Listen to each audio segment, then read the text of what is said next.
Buenas bendiciones. ¿A quién tengo yo en los cielos sino a ti? Y fuera de ti nada deseo. Esa es la expresión del salmista Asaf. Seguramente con un nudo en la garganta, porque él está atravesando un tiempo de prueba, podría decirse, de aflicción.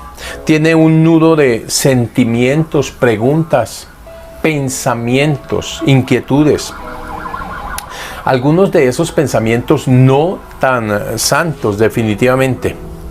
Pero lo que sí es cierto, y él mismo lo manifiesta, es que cuando piensan ciertos asuntos en relación especialmente con los que no conocen a Dios y prosperan y les va tan bien y están tan bien en todos los sentidos, pues para él ha resultado difícil.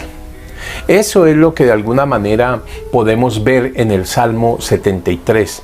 Son 28 versículos. Obviamente no los vamos a leer todos, pero pretendo presentar a ustedes algunas claves, algunos aspectos importantes que creo que ese pasaje, ese Salmo 73 nos está enseñando. Él comienza diciendo en el versículo 1 que Dios es bueno. Dice, ciertamente Dios es bueno para con Israel, para con los de puro corazón. Y creo que nadie tendría esa duda, ni siquiera los que no creen en Dios. La palabra de Dios advierte que Dios hace salir en su misericordia el sol sobre buenos y malos. Creo que todas las personas, de una u otra manera, tendríamos que decir lo que dice el salmista. Dios es bueno, porque eso hace parte de su esencia. Ahora, a lo largo del Salmo, Asaf lo que hace es desnudar prácticamente su corazón. Y en una actitud de transparencia, una transparencia que sería a veces muy difícil para nosotros, pero él en una actitud de transparencia va a decir algo como esto: Dios es bueno. En cambio yo, ¿sí? Pero yo estoy padeciendo. Y estoy padeciendo. Y estaba padeciendo el salmista varios asuntos. Envidia, por ejemplo, frustración. Mire lo que dice el versículo 13 para identificar un poco la frustración de la que les estoy hablando. Dice, ciertamente en vano he guardado puro mi corazón y lavado mis manos en inocencia. Entonces, no solamente hay amargura y frustración, envidia, también hay torpeza y también hay falta de entendimiento. Mire el versículo 21 y 22.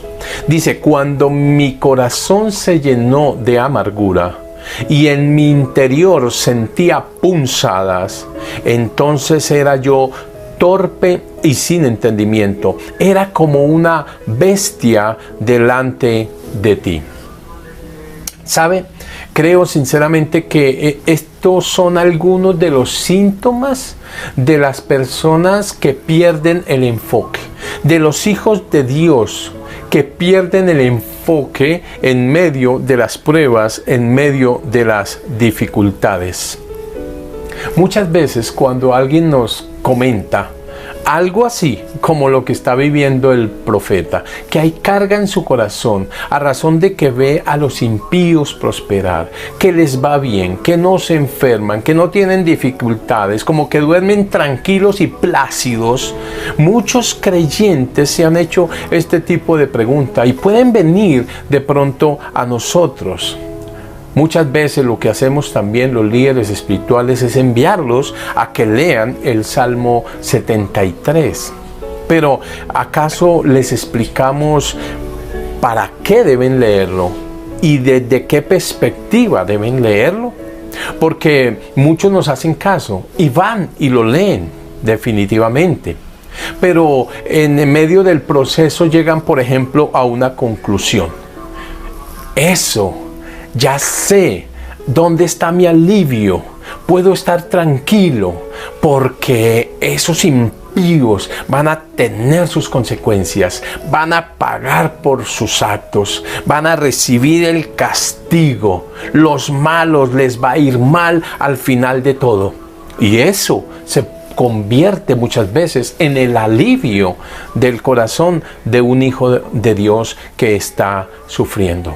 Creo sinceramente que esa aproximación puede resultar bastante equivocada. Digo, deseada de pronto en el corazón de muchos, pero es equivocada. Fíjese que el Salmo en el versículo 17 dice esto, dice: hasta que entré en el santuario de Dios, entonces comprendí el fin de ellos. La pregunta es, ¿acaso mi alivio consiste en que los malos paguen?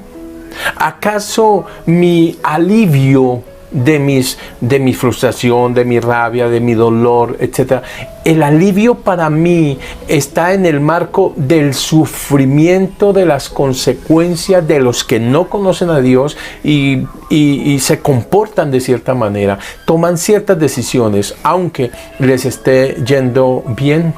Permítame esta propuesta a la luz de este salmo. El salmista Asaf reconoce que su visión se ha nublado, que su entendimiento está nublado, sobre todo por el sufrimiento y por la frustración. Él está atravesando por momentos difíciles y muy seguramente, es lo que concluyo y creo que el pasaje nos muestra, él se ha apartado de la comunión con Dios, de la comunión con la palabra de Dios y de la comunión con Dios a través de la oración. ¿Saben? Eso es muy común, que las personas cuando experimentamos ese tipo de sensaciones, de sentimientos, de circunstancias, tendemos naturalmente, casi diría yo, a apartarnos de la oración, del congregarnos muchas veces, de la meditación en la palabra de Dios, de la lectura, del estudio, de la búsqueda de Dios en la intimidad. Nos apartamos de todas esas disciplinas espirituales que en muchos otros momentos nos sostienen y siempre de hecho nos sostienen bien. El salmista va a poder revisar su enfoque, va a poder revisar su entendimiento en la medida en que entra al santuario, es lo que dice en el versículo 17. Va a poder revisarse delante de Dios, en presencia de Dios, en la medida, como diríamos hoy, en que dobla sus rodillas delante del Creador. Él va a entender el contraste que hay entre el incrédulo y el creyente.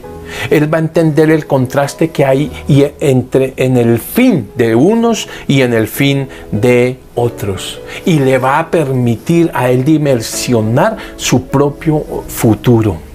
Pero no para alegrarse. Yo no lo leo así. No para alegrarse por el final de los que no han creído. Su alegría es porque él se da cuenta de dónde ha sido traído, de dónde ha sido sacado, cuál es su destino finalmente. Se ha dado cuenta, por ejemplo, que si se dedicara a amasar mucha fortuna como hicieran los impíos, por ejemplo, correría mucho riesgo de alejarse del Señor.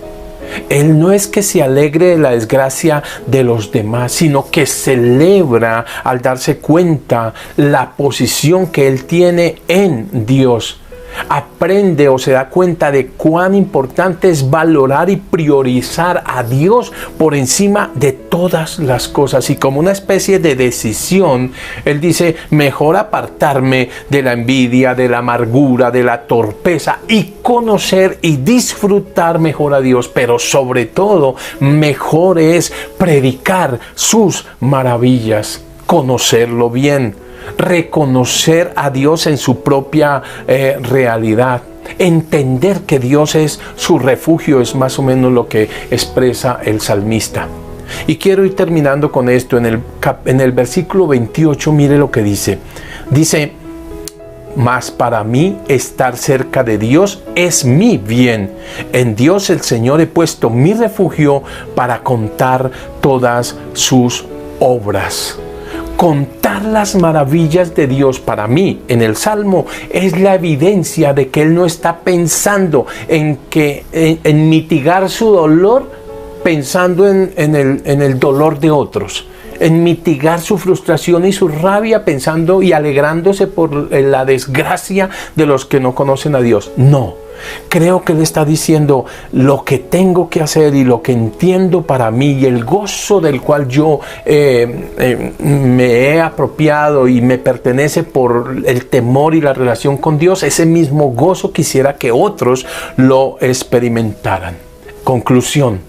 Los que leen el Salmo 73 podrían perfectamente llegar a estas conclusiones. Me doy cuenta que me he alejado de Dios, probablemente porque mi corazón se ha llenado de envidia, de amargura, de frustración, de dolor, etc.